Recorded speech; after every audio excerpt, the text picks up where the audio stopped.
Este trimestre estudiaremos otra obra maestra delicadamente elaborada. Esta obra no es el resultado de un pincel sobre un lienzo, ni de una fotografía enmarcada con precisión, ni de una alfombra hábilmente tejida. Se trata más bien de la palabra de Dios expresada artísticamente en el Evangelio de Juan. Mis queridos hermanos y amigos, nos volvemos a encontrar para seguir estudiando la palabra del Señor. En este nuevo trimestre nos dedicaremos a estudiar el Evangelio de Juan. Y este Evangelio es diferente a los tres evangelios anteriores, que se le conoce a los tres evangelios como sinóptico, porque tienen muchas cosas en paralelo. Sin embargo, el Evangelio de Juan es un poquito distinto, porque es un Evangelio que nos muestra a Jesús de una manera más personal, donde Jesús dedicó mucha atención al auditorio de una sola alma, como por ejemplo la mujer samaritana, Nicodemo, el paralítico de Betesda, el ciego de Jericó, Bartimeo, Jesús personalmente con Pilato, con Pedro, con Tomás. Por esto es un evangelio que algunos le dicen el evangelio del corazón. Y la razón es que Juan, que era el discípulo más joven de todos los 12 discípulos, él siempre estuvo muy apegado a Jesús, siempre tuvo una actitud muy contemplativa, y eso hizo que Juan se pareciera mucho al Señor a causa de estar contemplándolo. Y la razón de que Juan nos muestra a Jesús tratando de forma muy personal, muy empática a la gente, es porque Juan siempre estaba cerca de Jesús y después le preguntaba a Jesús. Entonces vemos ahí relatos como por ejemplo Jesús con Nicodemo. El Señor dedicó un tiempo muy valioso al auditorio de una sola alma. Este es el ejemplo que te presentamos. También Jesús con la mujer samaritana, Jesús con el paralítico de Betesda, Jesús con Bartimeo, el ciego de Jericó, Jesús frente a Pilato, Jesús frente a Pedro, Jesús frente a Tomás, mostrando a través de este evangelio cuán personal es Jesús. El Dios del cielo, que es todopoderoso, que es trascendente, Juan lo muestra como un Dios inmanente, cerca de nosotros, cerca de nuestras necesidades, compadeciéndose de nosotros. O sea, el cielo descendió para mostrarnos la luz. Eso es lo que dice Juan en ese capítulo 1. A Juan se le conoce como el discípulo amado, y la razón es que Juan siempre tuvo una actitud muy contemplativa frente al Señor Jesús, y eso le fue transformando. Cuando Juan escribe su evangelio, ya Juan había estado en Patmos, exiliado. Ahora se le sacó de Patmos y regresa a Éfeso. Y allí en Éfeso Juan escribe su evangelio. Pero ya Juan está muy mayor. Ya todos los discípulos han muerto. Todos los testigos oculares ya están en la tumba. Y solo queda Juan. Entonces Juan decide escribir un evangelio que le enseñara a la segunda generación que debían creer en Jesús. Aunque no lo habían visto, debían creer en Él porque era la única fuente para la salvación.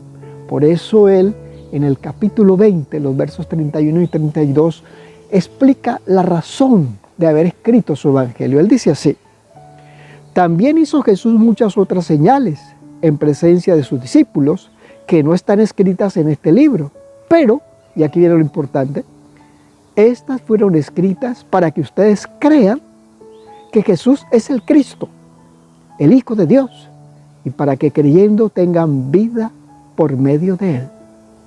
Esa es la razón por la cual Juan escribe su Evangelio. ¿Para qué?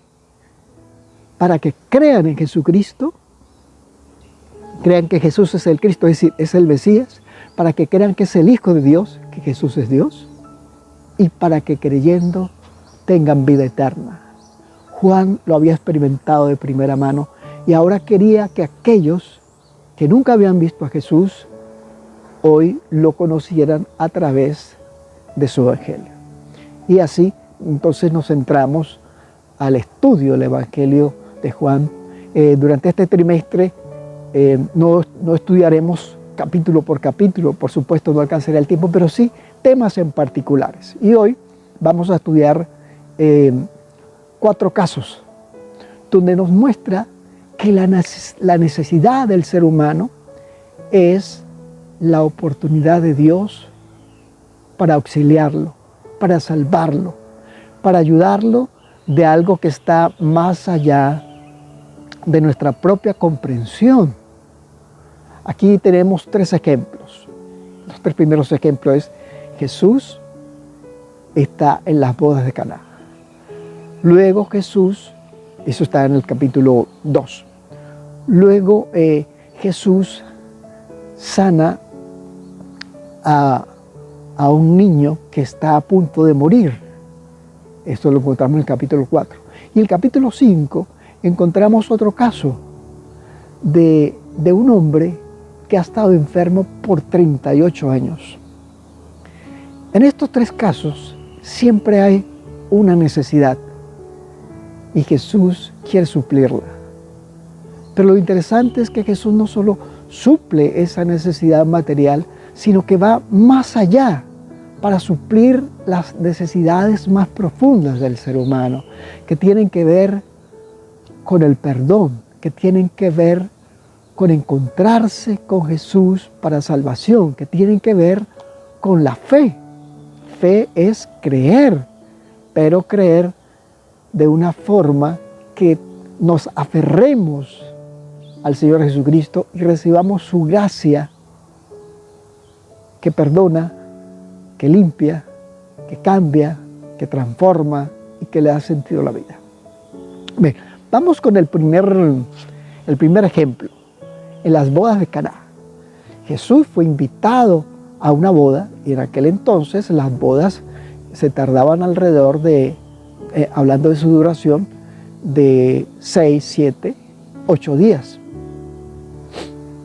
Bueno, y algo que se hacía en una boda pues era tratar muy bien a los invitados. Y entonces aquí ocurre algo interesante.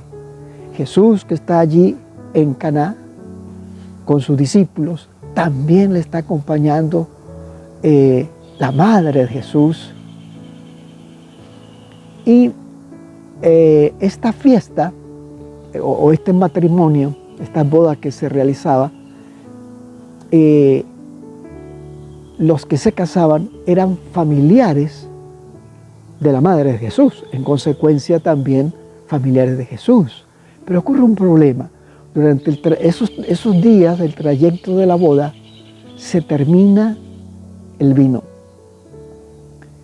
Y que esto ocurriera pues hacía quedar muy mal al anfitrión, a los novios. Y la madre de Jesús se angustia. Y entonces le dice allí en ese capítulo 2, ella se acerca a Jesús y le dice, se ha terminado el vino. O sea, ahora todo el mundo iba a quedar mal, o se iba a quedar mal la familia. Esa era una gran necesidad que había. Y cuando tenemos una necesidad, un buen consejo es acudir a Dios, acudir al Señor Jesús. Ahí en ese capítulo 2 le dice, no tienen vino. O sea, hay un problema acá. un problema que iba a hacer quedar mal a la familia. Y en el tiempo de Jesús, el honor era algo muy valioso. La gente moriría por cuidar su honor. Bueno, y saben, Jesús decide ayudar y hace un milagro maravilloso. Dice el verso 5, entonces, después que María habla con su hijo, María dice algo interesante: haced todo, verso 5, todo lo que Él os diga. Aquí hay una clave. La clave es, en nuestra necesidad debemos acudir al Señor y estar dispuestos a hacer lo que nos diga, porque el resultado siempre será mejor que el que esperamos. Y hay algo más que necesitamos ver aquí, y es que el Señor empieza su ministerio exactamente en una boda. Con esto también nos habla de la importancia que tiene para Dios el hogar, el matrimonio. Dios fue el que inventó el matrimonio allá en el jardín del Edén, y el matrimonio ha sido el custodio de la sociedad. Un matrimonio bien formado es una bendición, no solo para los que lo componen, sino para quienes le rodean, para sus prójimos, pero también para la nación. El hecho de que Jesús haya bendecido aquella boda con su presencia habla de la importancia que tiene para Dios el matrimonio. El que tiene un matrimonio tiene una bendición. Hay que tomar los consejos del Señor para que nuestros matrimonios sean una bendición para la gloria de Dios. Bien, lo cierto es que ocurre algo interesante. Como no hay vino, Jesús da una instrucción: llenen todos estos cántaros de agua. Y los llenaron. Y ahora dice, bueno, lleven ahora esto al maestresala, o sea, el que estaba encargado de la fiesta. Y cuando lo vertieron, había vino. El milagro. Dios quiere bendecir nuestros matrimonios. Cuando nosotros nos ponemos en manos del Señor, cuando hacemos lo que Él nos pide, querido amigo y hermano, nuestra vida se llenará de significado. Nuestra vida se llenará de un valor trascendente, así como el agua se convirtió en vino. También nuestras vidas tendrán sentido cuando nos acerquemos con fe al Señor. Bien, hay otro caso que está en el capítulo 4. Estas bodas, el milagro que se hizo en estas bodas se esparció por toda Galilea. Luego de esto, Jesús fue a Jerusalén y ahora regresaba hacia Galilea, y ya Jesús era conocido por todos. Y entonces allí en Galilea un hombre tenía una terrible necesidad. Su hijo se estaba muriendo y era un noble del rey, o sea, era una persona muy importante.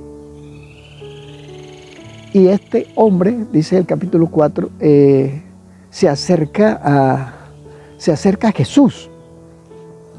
Se acerca con el propósito de, esto lo tendremos en el capítulo 4, del 43 en adelante, para pedirle que sane a su hijo que está muriendo. Vean que de cómo la necesidad del ser humano es la oportunidad de Dios. Porque cuando nosotros en nuestra necesidad nos acercamos al Señor, podemos ver su misericordia, podemos ver su compasión, su empatía para con lo que nos está ocurriendo. Y eso pues pasó con este hombre. Pero había algo. Él que había escuchado hablar de Jesús, de los milagros de Jesús, de lo que había hecho en Jerusalén, él se acerca a Jesús porque está convencido que Jesús puede hacer el milagro. Y entonces él se acerca a Jesús, pero cuando ve a Jesús se queda un poco desanimado, porque ve que Jesús es un ser común y corriente, tiene una vestimenta muy humilde. No es lo que él se imaginaba. Entonces como que se sintió un poquito como desanimado. Sin embargo, dice ahí en el verso 43 que le rogaba que descendiera y sanara a su hijo. Pero Jesús tenía algo más para ofrecerle a este hombre.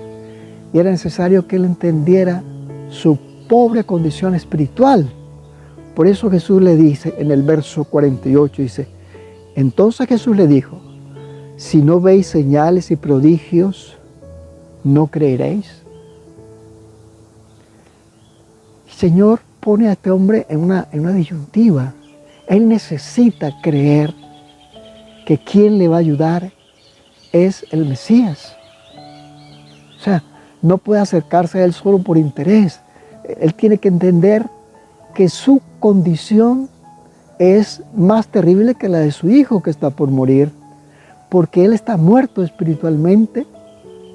Él no cree plenamente en Jesús, cree que él puede sanarlo, pero no cree que él sea su Salvador. Por eso Jesús le dice, si no creéis, si no veis señales y prodigios, ¿no creeréis? Ahí este hombre se encontró consigo mismo. Entendió que él necesitaba cambiar, necesitaba creer en el Señor, necesitaba aceptarlo como su Salvador. En medio de su angustia se percató que su falta de fe ponía en peligro la vida de su hijo. Y entonces, él ahí en el verso 49, es un verso muy conmovedor, porque dice, el oficial del rey le dijo, Señor, desciende antes que mi hijo muera. Cuando él dice esto, él ya ha aceptado su condición y ha aceptado que Jesús no solo es su sanador, sino que es su Salvador, es su Mesías. Y entonces Jesús le dice, vete, tu hijo vive. El hijo sería sanado. Y él lo creyó. Y cuando nosotros terminamos de leer este relato, dice que, por supuesto, Jesús hizo el milagro, pero este hombre creyó plenamente en Dios y él y toda su casa aceptaron a Jesús. Mira cómo el Señor siempre nos va a dar más de lo que le pedimos y nos da lo que más nos conviene, que generalmente uno nunca lo sabe, pero el Señor sí, pero Él necesita que nos acerquemos a Él con fe. Bueno, luego en el capítulo 5 hay otro evento y es otra necesidad. Dice, en ese capítulo nos habla de un hombre que estaba frente al estanque de Betesda y se suponía que cuando si esa agua se movía y el primero que entraba ahí era sano, pero aquel hombre tenía 38 años enfermo. Ahí, o sea, una condición desesperada. Y él ha buscado formas de resolver su situación y no es posible. Y el relato dice algo interesante, dice, verso 6, cuando Jesús lo vio acostado y supo que llevaba mucho tiempo así, le dijo, ¿quieres ser sano? Este hombre estaba necesitado, pero estaba buscando su solución fuera de Dios. Pero aquí algo muy importante, Dios se acerca a él, Jesús se acerca a él, porque Jesús se siente conmovido por este hombre que tiene 38 años enfermo, 38 años. Está paralítico. Jesús se acerca. Pues este hombre es un símbolo de todos nosotros los seres humanos.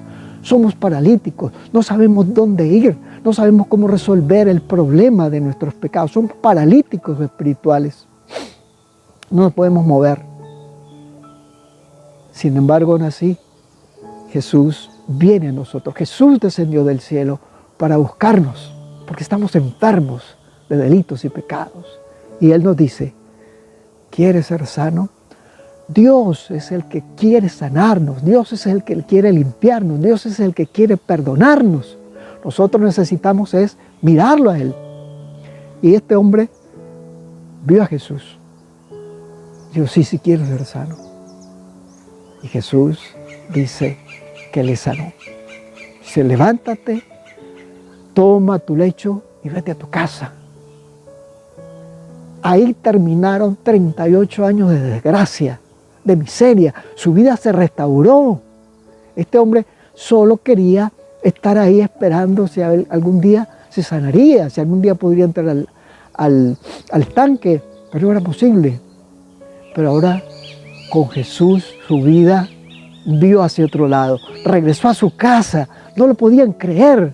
Jesús no solo había sanado a este hombre, sino que había restaurado a este ser con su familia, con la sociedad, pero más que todo con Dios, porque era el poder de Dios que le había sanado. Nuestra necesidad siempre será la oportunidad de Dios, pero necesitamos acercarnos a Él con fe, con confianza de que Él es nuestro Salvador. Necesitamos ser salvos. ¿De qué?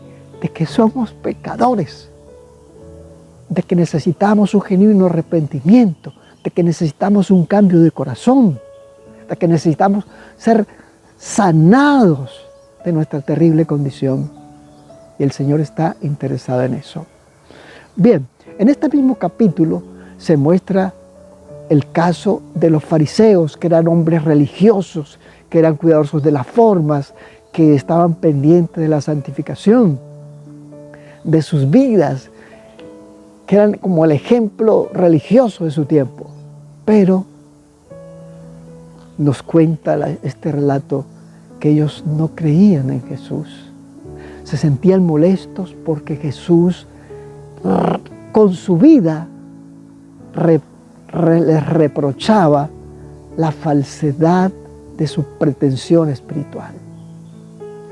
Cuando estos hombres, estos fariseos, vieron a aquel hombre que había estado 38 años tirado, paralítico, lo vieron caminando con su lecho encima de él, le dijeron, no te es lícito cargar tu lecho en sábado.